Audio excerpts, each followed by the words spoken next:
ဓာတုဗေဒမှာ organic chemistry ကိုဘာကြောင့်သင်ရတယ်အားလုံးပဲမင်္ဂလာပါကျွန်တော်ဒီနေ့ပြောပြပေးမယ့်အကြောင်းအရာကတော့ organic chemistry အကြောင်းအရာပဲဖြစ်ပါတယ်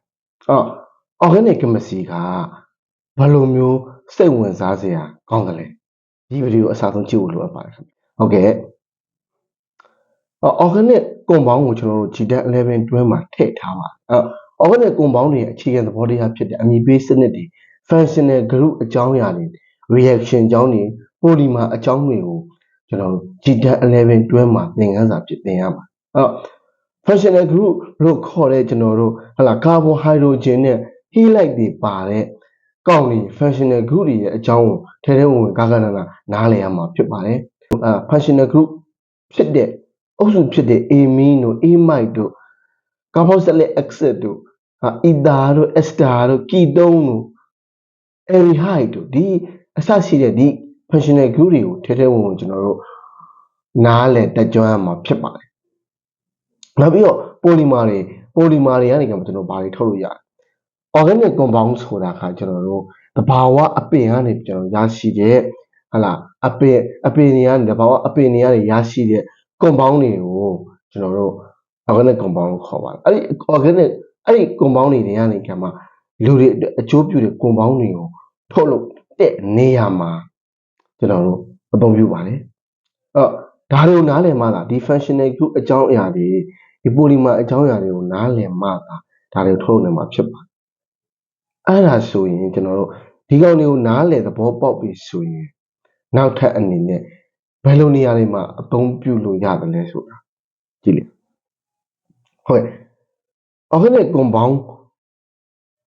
တွေရဲ့အခြေခံဖြစ်တဲ့ကျွန်တော်တို့ဒီ functional group တွေ polymerization reaction တွေနောက်တစ်ခုကကျဒီ reaction တွေအမည်ပေးစနစ်တွေကိုသိတဲ့အခါမှာကျွန်တော်တို့ဘယ်လုပ်ငန်းတွေမှာအသုံးပြုလို့ရလဲဆေးဝါးထုတ်တဲ့လုပ်ငန်းတွေမှာအစားအသောက်လုပ်ငန်းတွေမှာနောက်တစ်ခုကကျတော့ကျွန်တော်တို့စက်မှုလုပ်ငန်းတွေမှာများစွာအသုံးပြုရအောင်ဆေးဝါးထုတ်တဲ့လုပ်ငန်းတွေမှာဘယ်လိုမျိုးကျွန်တော်တို့အသုံးပြုလို့ရလဲဆိုတော့ထုတ်လို့ဆေးဝါးတွေထုတ်တဲ့ကျွန်တော်တို့ဒီ functional group တွေ amide တွေ carboxylic group တွေဟာလည်း respector အနေနဲ့သူတို့ bind လုပ်ကြပါတယ်ပေါင်းဆက်ပြီးထုတ်လုပ်ကြပါတယ်နောက်တစ်ခုကကျတော့ဒီ C8 တွေကျွန်တော်ထုတ်တဲ့နေရာတွေမှာ C8 တွေဒီ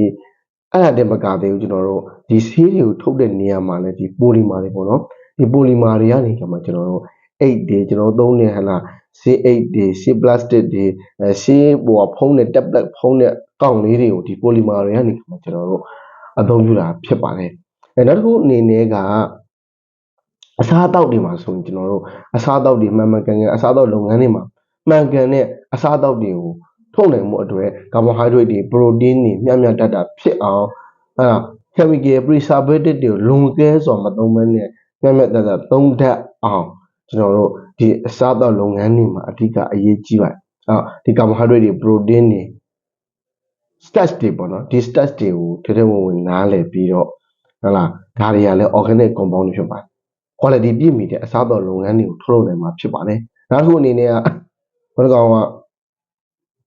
စက်မှုလုပ်ငန်းတွေမှာဆိုရင်ကျွန်တော်ဘာတွေလုပ်နိုင်လို့ဆိုတော့ဘယ်ကောင် polymer တွေကနေကမှကျွန်တော်တို့ nylon တွေ nylon ကြိုးတွေ teflon တွေ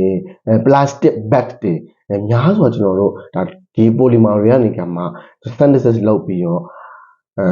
ထုတ်လုပ်နိုင်ပါတယ်ဒါကြောင့်မို့လို့ဒီ organic chemistry က organic chemistry ကိုထဲထဲဝင်တက်ကြွနားလည်ပြီဆိုရင်ကျွန်တော်တို့လူမှုနယ်ပယ်မှာကျွန်တော်တို့ကိုယ်နိုင်ငံအတွက်